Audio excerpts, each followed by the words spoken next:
El milagriño fue una época dorada para los brasileños. Los programas sociales estaban llegando a muchas familias en situación de pobreza y a la clase media en general no le estaba yendo nada mal. Pero como en todo cuento, hay un punto en el cual todo se va al traste. En el 2014 sucedió la tragedia, un evento que sacudió la economía global dándole una estocada muy dolorosa a los países en vías de desarrollo, entre los cuales estaba nuestro protagonista. En el anterior vídeo de esta serie analizábamos el periodo conocido como el milagriño. Vimos por qué se produjo y por qué esto no era sostenible. Tenéis el vídeo en la descripción. Pero hoy vamos a ver cómo la realidad le ha dado un duro golpe a la economía de Brasil. Así que poneros cómodos, que empezamos.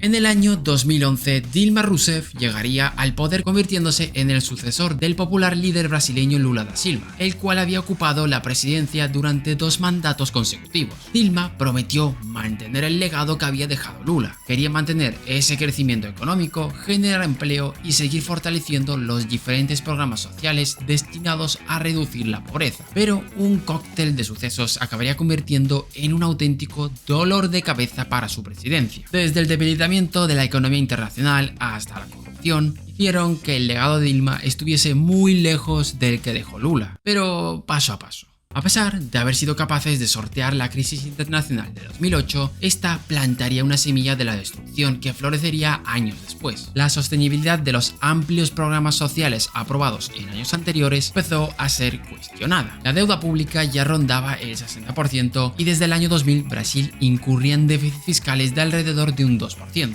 el 2012 el gobierno brasileño tomó la decisión de flexibilizar su política monetaria con el fin de implementar una serie de recortes de impuestos para los sectores más productivos de la economía y también a los consumidores. Todo esto estaba generando una situación adversa para Dilma. Estaba un pequeño chispazo para volar todo por los aires. Y esa chispa llegaría en el año 2014.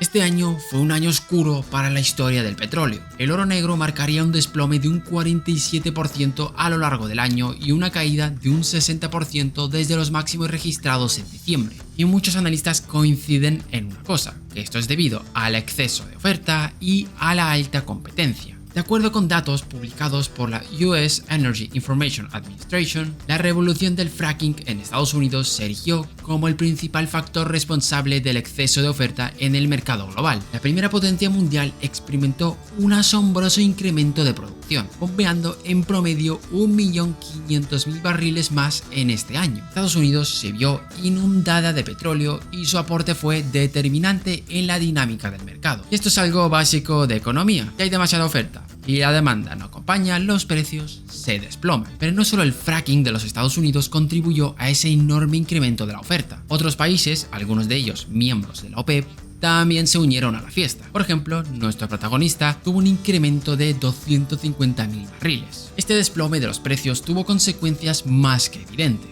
Una caída de los ingresos por exportaciones, golpeando de forma contundente a los países que dependen demasiado de estas. Pero esto no fue todo. Para echarle más leña al fuego llegó China y su desaceleración económica. China se convirtió en uno de los principales socios comerciales para Brasil, pero su desaceleración en el año 2014 terminó de dilapidar las esperanzas de una recuperación de la economía brasileña. China era un devorador de materias primas. En 2015 el petróleo, el hierro y la soja representaron el 80% de las exportaciones de Brasil a China, y esta caída repentina de la demanda de productos supuso una caída de un 3,3% del PIB brasileño. El golpe duro se lo llevaría su moneda.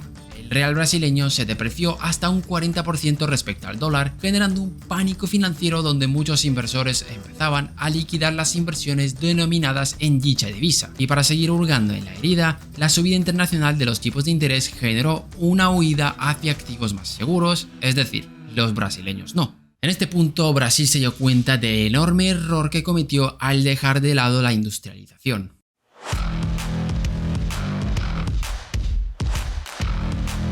A lo largo de esta serie hemos insistido en muchos de los problemas que puede generar la falta de competitividad del sector industrial brasileño, y la enfermedad holandesa fue el principal responsable de este suceso, cosa que ya explicamos en otro vídeo, así que no vamos a repetirlo. Y para más Inri, la poca industria que había en el país era muy dependiente del sector exterior, es decir, que compraban las cosas de fuera para poder ensamblar dentro del propio país. La apreciación de la moneda y el incremento de los salarios también han jugado su papel, haciendo que sus productos sean menos atractivos a nivel internacional, y la balanza de pagos del sector industrial se volvió negativa, empeorando aún más la salud de la economía. De haber tenido un sector industrial algo más desarrollado, probablemente el impacto de esta crisis hubiese sido mucho menor, pero no fue así.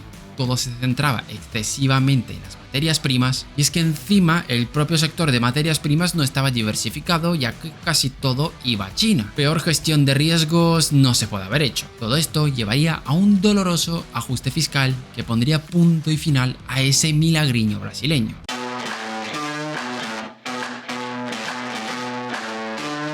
Las cuentas públicas pedían a gritos una corrección, y cuando se tiene que solucionar algo de forma urgente, casi siempre se recurre a la opción más dolorosa, en este caso, un durísimo ajuste fiscal. Los recortes se centraron en los programas de ayuda contra la pobreza, programas que ya fueron cuestionados en su día, pero debido a la ilusión generada por el superboom de las materias primas, se hizo caso omiso. Los programas afectados fueron el de Bolsa Familia, que llegaba a 11 millones de familias, el programa de transferencias de ingreso con condiciones y la acción Brasil Cariñoso, destinado a combatir la pobreza infantil. Dilma lo que quería era conseguir un gran superávit fiscal para combatir esta situación adversa. Propuso un ambicioso objetivo de un superávit de un 3,3% y una reducción de la deuda hasta un 30%. Sin embargo, el ajuste fiscal no tuvo éxito.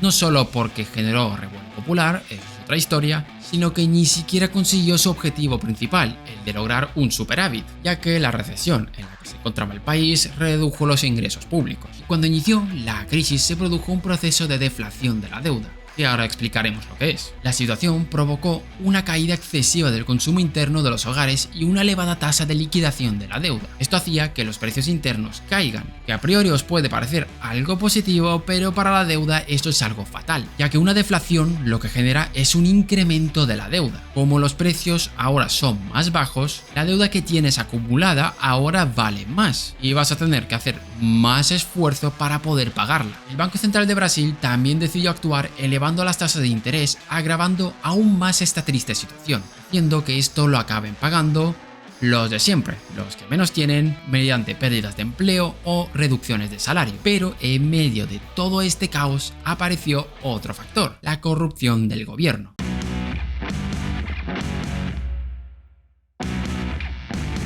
Esta crisis económica fue seguida por una crisis política que empezaría por un conflicto entre el Congreso y el gobierno. Pero aparte de esto, en el 2014, una serie de escándalos de corrupción fueron destapados, implicando a muchísimos políticos influyentes. Ese mismo año, Dilma fue reelegida para un segundo mandato. El resultado no fue reconocido por un sector de la oposición y provocó el descontento popular, debido a la disputada legitimidad de las elecciones, la investigación de Operación Lava Jato y la crisis económica. Todo esto iba erosionando la confianza en el gobierno, pero los casos de corrupción solo estaban empezando a salir. El escándalo de sobornos en la empresa petrolera estatal Petrobras y el de otras empresas como Odebrecht, André Gutiérrez y OAS generaron más problemas para la economía de Brasil.